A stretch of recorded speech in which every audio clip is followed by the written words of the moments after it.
We have another video here with way too much data, with way too much research put into it, and hopefully I'm able to articulate it in a way that is useful for you. Now, a lot of y'all loved the video where we looked at expected hit rates for rookie wide receivers based off their age as well as their NFL draft capital, and I figured might as well do the same thing at running back, and to nobody's surprise, the results are very, very different. Now, we are going to be breaking this into a couple different boxes. One, we are going to be looking at the running back's age, their respective rookie season. This is not the age in which they were drafted. It's the age that they played their rookie season at. So if they were drafted at 21 years old, but then in October, they turned 22 years old, that is going to qualify them for a 22-year-old rookie season. The second thing that we are going to be looking at will be the round that that player was drafted in. Are they drafted on day one, aka are they a round one NFL draft pick? Are they drafted on day two, aka are they going in rounds 2 and 3? Or are they a day 3 pick where they're going in rounds 4, 5, 6, or 7? And then we are going to be looking at all those running backs and getting the expected hit rate for guys that had more than 12 points per game as a rookie, and then running backs that had more than 16 points per game as a rookie. Now, obviously, we don't want to just be looking at their rookie season. We want to see how their career continues to go going into year 2. And this is going to be one of the major surprises that we have in this video. So we're going to be looking at those expected hit rates for their rookie year as well as their second season. So the best example that we can give of this is going over, looking at the cream of the crop. At least they were the cream of the crop at wide receiver. Y'all know if they hit these two things, they're pretty much guaranteed to be a stud. These are running backs that went in round 1 in the NFL draft that played their rookie season at 21 years old. And with these guys, 5 of them as rookies actually hit 16 points per game or more, and 12 of them hit 12 points per game or more. Now, there are a total of 21 running backs since the year 2000 that hit this threshold. And essentially, the cream of the crop here have been Saquon Barkley, Ezekiel Elliott, Jahmyr Gibbs, Reggie Bush, Todd Gurley, Marshawn Lynch, Josh Jacobs, CMC, Jamal Lewis, Bijan, Clyde Edwards-Helaire, and Javed Best. Now, going over to what these guys did in their second season, what we saw at wide receiver was very interesting in that across the board, it didn't matter if you were a 21-year-old rookie, a 22-year-old rookie, 23-year-old rookie. It didn't matter if you were, say, drafted in rounds 1, 2, 3, 4. It doesn't matter where you were drafted. 100% of the time, those guys got better as a group going into year 2. So you would assume that the expected hit rates would continue to dramatically improve, but that wasn't the case at running back. And this is a very surprising thing to see. Now, the second season of this group, you had 6 running backs hit 16 points per game or more. That's 1 more than as rookies, but you only had 11 guys hit 12 points per game or more.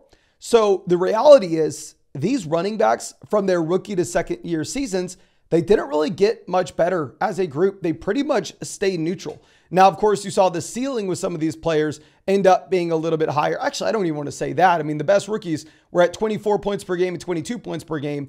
The best second-year players were 24 points per game and 20 points per game. So even the ceiling was about the same. And this would have been, I mean, some weird data where I would have assumed this doesn't make any sense. We need to completely throw this out and recollect it. But if y'all remember the video that we had a week ago, I believe we titled it, "History Says You Should Sell These Running Backs," or something along the sort.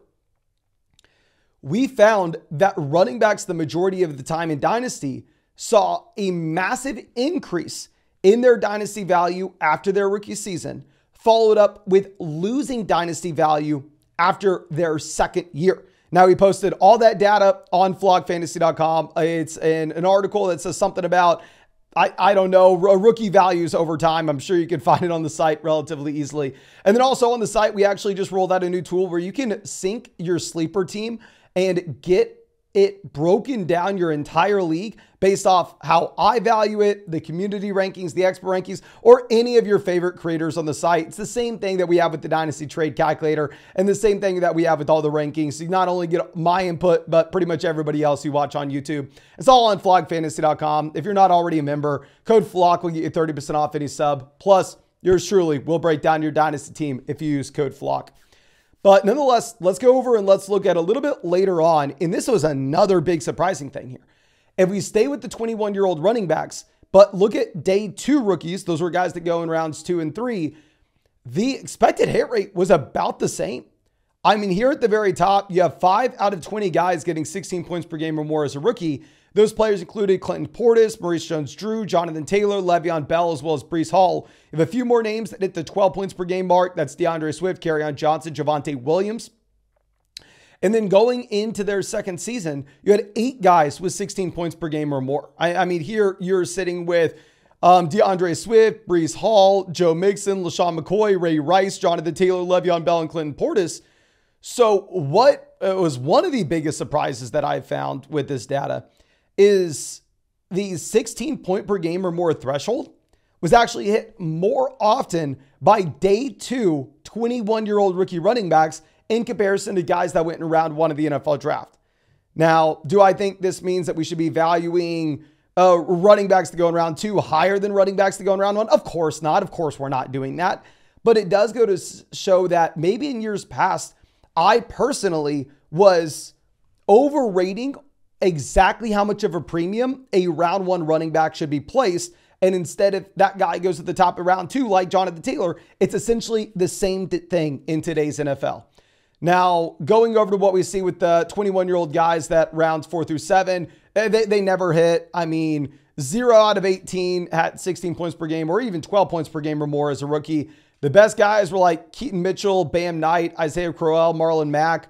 I mean, out of all these guys, only one of them hit 12 points per game or more their second season, and that was Marlon Mack, and 0 hit 16 points per game or more. So essentially, it goes to show that day 3 rookie running backs are not very exciting in the slightest. Now, going over to what we have with 22-year-old players. The round 1 guys had an expected rate about 28% for 16 points per game or more. Those guys were Trent Richardson, LaDainian Tomlinson, Leonard Fournette, Adrian Peterson. And then you have a few more guys like Kevin Jones and Noshawn Moreno who sneak in with 12 points per game. Going into year 2, what's also very surprising is instead of having 4 out of those 14 guys hit 16 points per game, it fell down to 3. So as a group, this age got worse in their second season. Is that to say that we should be 100% expecting that 100% of the time? No, but it is to say that these guys aren't just uniformly going to get better going into year 2, as we saw at wide receiver in last week's video. I'm going over to the round 2 to 3 rookies. The 22-year-old guys did have a significantly lower expected hit rate than the round 1 players. Obviously, we are looking at a much larger sample here. We actually are getting to look at a sample of 53 running backs, though. And then going into their second season, what's also pretty interesting is the expected hit rate stayed about the same. These running backs were about the same in year 1 as they were in year 2. Now, going over to the guys that go in day 3 of the NFL draft, you had 121 22-year-old running backs according to the RotoViz screener. All this is pulled from the RotoViz screener. That were 22 years old, drafted rounds 4 through 7. You had, out of those 121 players, 2 hit 16 points per game or more as a rookie. That was James Robinson and Dominic Rhodes. You had 8 hit 12 points per game or more.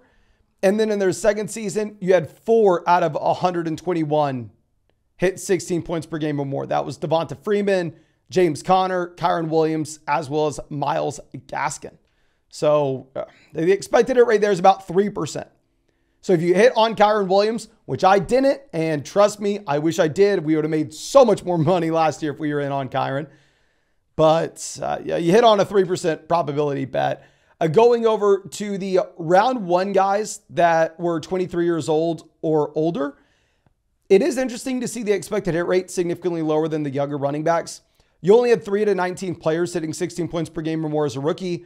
Those guys were Doug Martin, Najee Harris, as well as Chris Johnson. Moving over to the running backs that were 23 years old, got drafted in rounds 2 to 3. You had 53 of these players. Only 3 of them hit 16 points per game or more as a rookie. That was Matt Forte, Julius Jones, Eddie Lacy. And then, I mean, in their second season, you had 5 of them. So definitely a little bit better as a group overall. And then going into those rounds 4 to 7 guys that were 23 plus years or older, you had 3 out of 384 guys that actually hit and went for 16 points per game or more as a rookie. It was Mike Anderson, Alfred Morris, and I don't even know this guy, Dominic Davis. I mean, that's 2003, but before my time of playing Dynasty. I didn't start playing Dynasty until 2014. Didn't start playing Redraft until I think 2008. But nonetheless, and this is just a mark that you can see that these day 3 guys that are super old, they really have no upside. The next season, you had 2 out of 384 of these guys hitting. That was Arian Foster and Dominique Davis. So, I mean, if you're looking at this across the board, I know what we've seen every single time I've made one of these videos where we look at every single wide receiver or every single running back that has been drafted since the year 2000, which include 500, 600, 700 players in our sample. I'm going to have someone go into the comment section saying, well, Mason, Justin Jefferson and Jamar Chase had a better landing spot than some of these guys. Shouldn't we take that into account? No, you should not be looking at an individual name out of 500 or 600 and coming out here and saying, oh yeah, data is invalid because one of these guys had a better landing spot than the other. No. If you're looking at a sample size of 500, 600, some guys will have good landing spots, some guys will have bad landing spots, and it's all going to even out in the end. It doesn't take away from the data at all. But when we sit here and look at this overall data, it's much tougher to have some serious takeaways in comparison to where it was at wide receiver. Wide receiver, it was very easy to read. If you're a 21-year-old rookie wide receiver that goes in round 1 of the NFL draft, you are going to crush it and you are way more likely to hit than a 23-year-old guy. Running back, we kind of see that in some of these charts. If you're a 21-year-old running back that goes in round 1, you have a 57% chance of hitting 12 points per game. Whereas if you're 22, 23 years old, you're only at 35, 36%. But then you go over and look at the, say, 16 points per game threshold, and the 22-year-old players are better than the 21-year-old players. If you're looking at year 2, 16 points per game or more, the 23 and up players were actually better than the 21 and 22-year-old rookies. Now, does this go to say, oh, okay, age doesn't matter at all? No. You can't have that take away from it. It definitely does not matter nearly as much as it did at wide receiver. If you go over to the next column and look at rounds 2 and 3 rookies, here you can see that age does have a significant correlation. If you are a 21-year-old rookie drafted in rounds 2 and 3, you had about a 40 to 45% chance of hitting 12 points per game in either year 1 or year 2. Now, if we were looking at those rounds 2 to 3 rookies that were 21 years old, you had about a 25 to 40% chance of hitting 16 points per game in year 1 or year 2. If we're going to compare this to the other positions, the other ages, 22-year-old rookies only had a 9% chance. 23 and up year old rookies only had a 5 to 9% chance. So we do see with the round 2 to 3 players, age actually does make a pretty big difference. We see with the rounds 4 to 7 that it doesn't matter at all. Pretty much none of those guys are ever going to hit. You're looking at 1 to 3% chance that any rookie that you draft on day 3 of the NFL draft ends up coming out and averaging 12 to 16 points per game in either year 1 or year 2. Pretty much never happens. If you can find the guy that does it, if you can find the next Kyren Williams, bravo. Go work for an NFL team. I'm very, very, very happy for you. But more times than not, it's a 99% chance that rookie doesn't turn out to be anything, and age isn't really going to be able to help us in figuring out which guy that we should have. So if I'm looking at this, I still do want to be placing a slight premium on the younger rookie running backs if they go near the top of the NFL draft, if they go inside, say, the top 100 picks, but it's not nearly as much of a premium as we're going to be placing on wide receiver. And if you're looking at the expected hit rates from year 1 to year 2, it is very flat. It doesn't go up almost linearly like the wide receiver position does. So this reiterates the data that we had from last week, which indicates that it's maybe a good idea to go out there and sell some of those running backs that pop almost from nowhere and look to be great options, and people assume they're going to continue to get better going into their second season. If you can sell them as rookies and make that profit and reinvest and continuously try to profit on rookie running backs, I think that makes a lot of sense. The example that we gave last week based off this data is maybe you drafted Devon Achane in the middle of the second round last year. You took him at the 203. Now you go ahead, you see if you can sell Devon Achane for the 108 and a 2025 first, and then hit that reset button and continuously try to get those massive spikes in rookie running back value, because year 2 running backs and rookie running backs are about the same. But if you hit on a rookie, obviously they increase exponentially in dynasty value. Now, going over to the running backs in this draft class, like we said, really age isn't going to be a super big deal for me, but these guys that go on day 2, it does matter a bit. And the running backs that look like they may be rounds 2 or 3 picks at the moment, you have Trey Benson, Jonathan Brooks, Jalen Wright, Blake Corum, Braylon Allen, as well as Marshawn Lloyd. Now, if you were looking to avoid older running backs based off this data, which is not nearly as clear as the wide receiver position was, you'd be looking to avoid Marshawn Lloyd and Blake Corum. These are going to be guys that are 23 and 24 years old as rookies. If you're going to be looking to target some of those younger running backs that, I mean, we go back to the guys that were drafted at 21 years old. I'm sorry, they played their rookie season at 21 years old, were drafted in rounds 2 and 3 of the NFL draft. By the time they got to their second season, there's a 40% chance that they were scoring more than 16 points per game or more. That would be Jonathan Brooks, Jalen Wright, and Braylon Allen on this list, assuming that those guys managed to go inside the top 100 picks of the NFL draft. So I'm not going to be overreacting, but maybe we move Blake Corum down our rankings a bit. Maybe we move Jalen Wright up our rankings a bit. And maybe we reiterate that we're selling high on running backs going into year 2. But I think that's all I got for you. Hope you enjoyed it. Hope you have a great day. And of course, if you want to check out all that data that we reference, it's all on flockfantasy.com, as well as the ability for you to put your league from Sleeper up on the site. See exactly how I rank everybody in your league, exactly how pretty much all your favorite creators do. Plus, we have our Dynasty trade calc there. Plus, we have all the premium content from all your favorite creators, including all their rankings and Dynasty rookie draft guides.